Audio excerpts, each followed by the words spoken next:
속에 있는 이런 성분들이 면역을 높여주는 게 사포닌이 많거든요. 그 외 성분들이 이제 암세포 증식을 억제를 하고 또 세포 자살도 촉진하고 그다음에 면역을 높여주는 이런 기능을.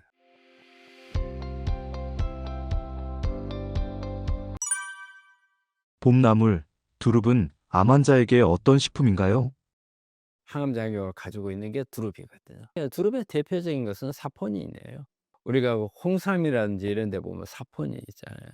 이 사실 사포닌이라는 것은 사실 우리가 이렇게 거품을 많이 일으키는 것을 이게 사포닌이거든요. 근데 사포닌이 되게 면역을 높이는 작용도 있고 또 암을 억제하는 그런 기능들도 있거든요. 그 두릅 속에 사포닌이 많아요. 그 외에도 뭐 폴리페놀이라든지 알칼로이드, 그다음에 플라보노이드 이런 화학 성분들이 많이 들어 있어서 두릅도 좋은 항암 성분 중에 하나하고 항암 음식이라고 생각할 수가 있어요. 이게 이제 두릅 속에 있는 이런 성분들이 면역을 높여주는 게 사포닌이 많거든요. 그 외 성분들이 이제 암세포 증식을 억제를 하고 또 세포 자살도 촉진하고 그다음에 면역을 높여주는 이런 기능을 가지고 있죠. 암 환자가 두릅 섭취할 때 주의사항도 있을까요? 안에 들어있는 사포닌이라든지 사포닌이 거품을 많이 일으키는 거거든요. 그렇기 때문에 과량 너무 욕심내 가지고 많이 먹으면 위장 장애 같은 거 올 수가 있거든요. 그 우리 두릅은 약간의 보면 이 안에 특이한 향이 있잖아요. 향이 있어서 사실 우리 봄에는 많이 나오니까 과식을 할 수가 있는데 그 부분을 조금 조심해야 될 겁니다. 검정콩의 항암 효과는 어느 정도인가요?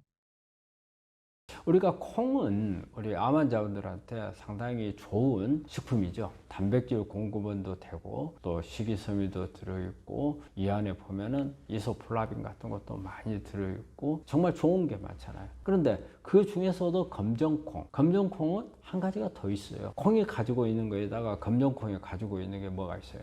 안토시아닌이라는 성분을, 검은색 이걸 가지고 있죠. 안토시아닌은 강력한 항암 작용을 가지고 있는 파이토케미칼. 그래서 돌연변이도 막아주고 세포 자살도 유도해주고 신생혈관도 억제해주고 이런 기능을 가지고 있는 게 안토시아닌이거든요. 그래서 안토시아닌이 있기 때문에 이 검정 껍질에 많이 있잖아요. 이것은 항상 버리지 말고 먹는 게 좋겠고요. 그 다음에 또 여기에 이제 콩이 일반적으로 대부분 다 가지고 있는 이소플라빈, 뭐 제니스테인이라든지 다이드자인이라든지 이런 부분들이 특히 이제 요즘에 유방암 경우에 에스트로겐 문제 때문에 이걸 먹어야 되느냐 말아야 되느냐 이런 이야기들이 많이 나오잖아요. 특히 이제 호르몬 양성합니다. 근데 이제 최근에는 어느 정도 결론이 난 것 같아요. 오히려 이런 것을 먹으면 유방암이라든지 전립선암이라든지 이런 데 오히려 치료에 도움이 된다. 이렇게 발표가 되어 있거든요. 그래서 콩은 이제 더 이상 뭐 에스트로겐 문제를 가지고서 고민할 필요는 없다고 생각을 해요.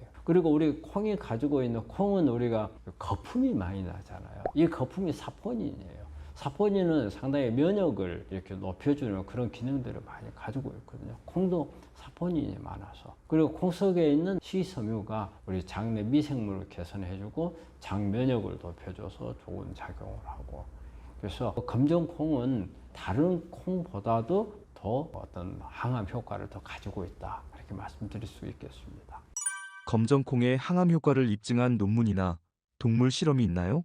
이거 2015년도에 나온 잡지인데 대장에 있는 용종을 그 안토시아닌이 이 콩 속에 들어있는 검은 콩 속에 들어있는 껍질을 이용한 안토시아닌이 얼마만큼 이렇게 예방할 수 있는가 그것을 특히 이제 항암을 해서 효과를 더 같이 더 높여주는 그런 기능을 본 거거든요. 이를 보니까 이것도 뭐냐면 농도별로 해본 거예요. 그랬더니 0.2%로 이렇게 만들어진 콩을 가지고 하니까 종양 발생을 한 16% 정도 낮추더라. 그래 되어 있는데 0.5%로 농도를 높이니까 31에서 한 32% 정도의 종양 발생 억제율을 높이더라고 발표가 됐거든요. 이걸 보니까 콩도 양이 필요한 것 같아요. 양을 많이 먹었을 때 이게 종양 억제율이 높아지는 것 같고, 근데 콩도 마찬가지로 너무 많이 먹게 되면은 이게 소화불량이 올 수 있으니까 너무 많이 먹지 말고요, 적정량으로 이렇게 먹는 게 좋겠습니다. 검정콩 어떻게 먹어야 항암 효과가 가장 클까요? 네, 우리 이제 검정콩을 먹을 때 제일 이제 생각해야 하는데 껍질을 버리지 않는다. 껍질이 가장 이제 좋은 성분이기 때문에 껍질을 꼭 먹도록 하시는 게 좋겠고요. 그리고 우리 안토시아닌이 검은색, 보라색 이런 데가 많이 있거든요. 진한 청색.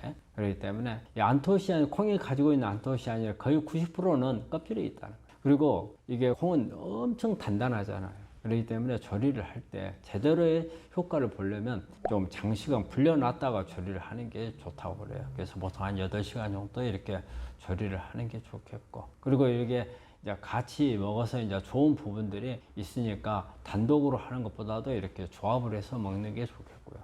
그리고 보통 하루에 30에서 50g 정도가 가장 적당하다고 그래요. 그래서 너무 많이 먹으면 장 트러블이 생기잖아요. 그래서 그 정도로 하는 게 우리가 항암 효과를 높이기 위해서는 좋은 방법인 것 같습니다.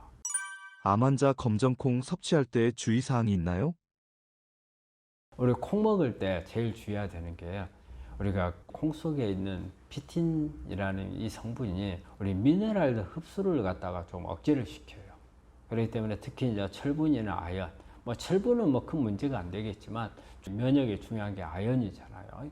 아연 같은 게 이것 때문에 방해가 될 수 있으니까 콩하고 보충제를 먹을 때 콩하고 좀 시간을 한 2시간 정도 이렇게 띄워서 먹는 게 좋겠고, 그리고 우리 한국 사람들은 그렇게 많지 않지만 콩에 대한 알레르기가 있는 사람들이 있거든요. 이런 경우는 피하고, 사실 서양 사람들은 콩에 대해서 알레르기가 상당히 많아요. 동양 사람은 적지만. 그래서 동양 사람은 그렇게 많지는 않지만 있는 사람이 있습니다. 그리고 이제 콩 속에 이렇게 식이섬유, 우리 올리고당들이죠. 라피노스라든지 스타키오스가 전부 다 올리고당이잖아요.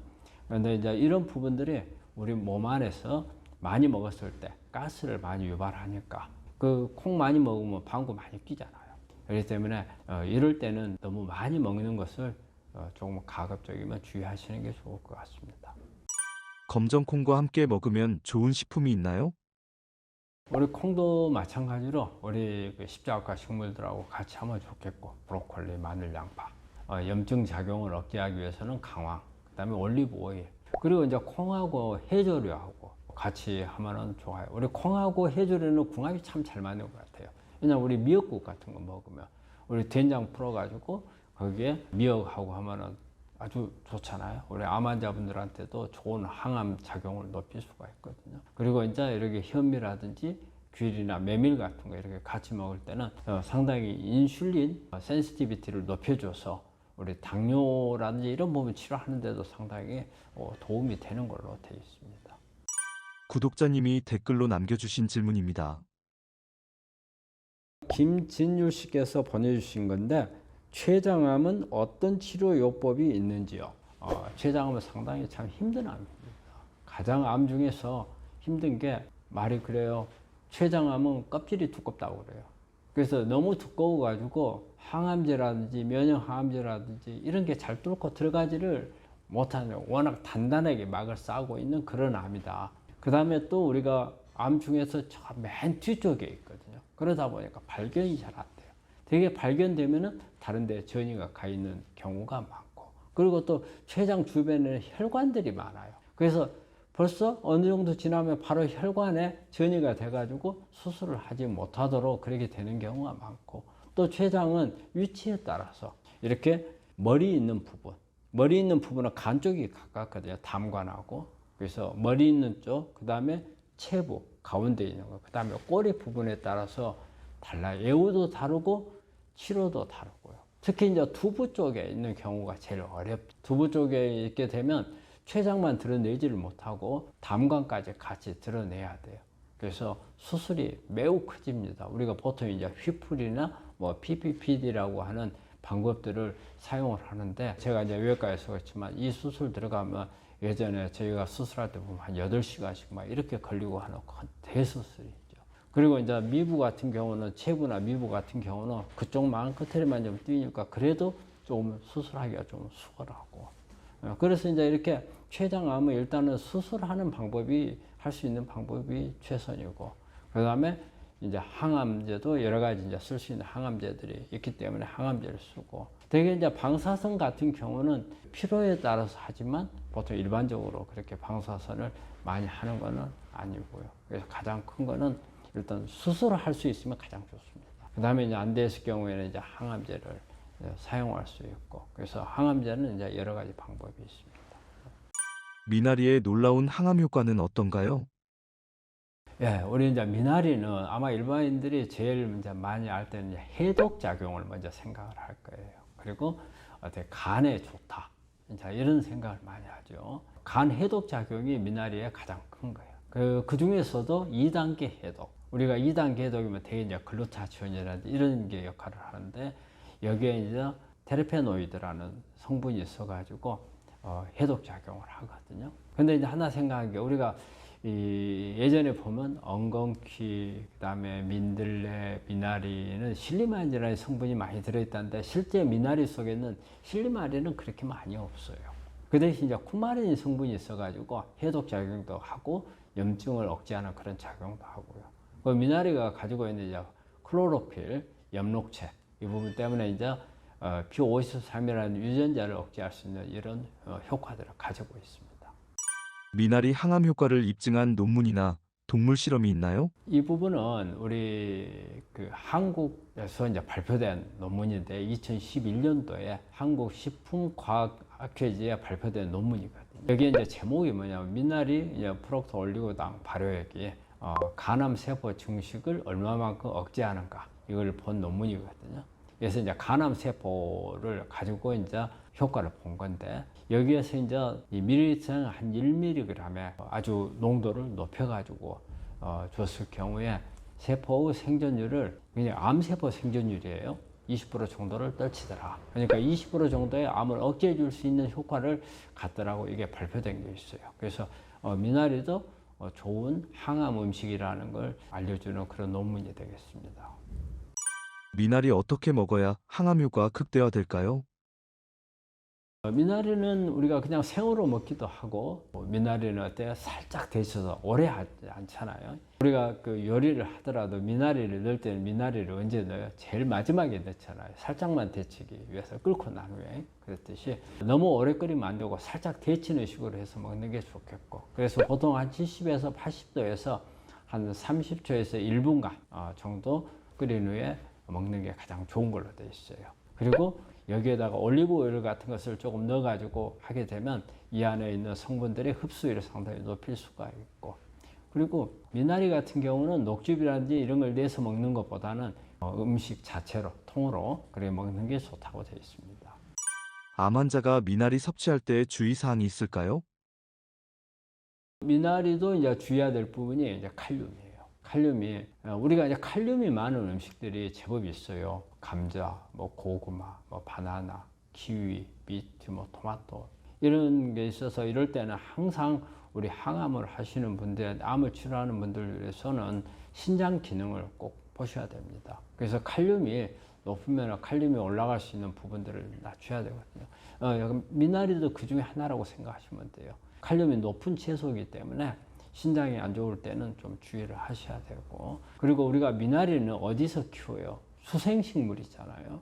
그러다 보니까 재배하는 곳에, 우리 농 같은 데다가 물을 가다 놓고 거기에서 이렇게 키우잖아요. 그러다 보면은 여기에는 세균이라든지 기생충이라든지 그 토양에 혹시 가지고 있을지 모르는 중금속이라든지 이런 부분들에 대한 오염이 있는 경우가 있을 수 있거든요. 그리고 미나리, 우리가 뭐 보통 미나리깡이라고 하죠. 미나리를 계속 그 자리에서 키우잖아요, 한 군데서. 그렇기 때문에 이런 부분들에 대한 정확한 소독이 잘 돼 있는가를 좀 잘 봐야 될 것 같아요. 그런 부분들에 좀 의심이 된다면 아주 좀 더 신경을 써가지고 좀 씻는데 세척을 좀 오래 하고 나서 쓰는 게 좋겠고요. 그 만약에 미나리를 우리가 구했는데 이렇게 흙내가 난다든지 약간 씁쓸한 이런 부분들이 있을 때는 뭔가 신선도가 떨어졌거나 오염이 됐을 가능성이 있으니까, 가능한 우리 환자분들은 이런 재료는 사용을 하지 않는 게 좋을 것 같습니다. 미나리와 함께 먹으면 좋은 식품은 뭐가 있을까요? 네, 미나리도 마찬가지로 식용학과 식물들하고 같이 먹는 게 좋죠. 뭐 브로콜리, 마늘, 양파 이런 부분들, 뭐 부추도 괜찮고.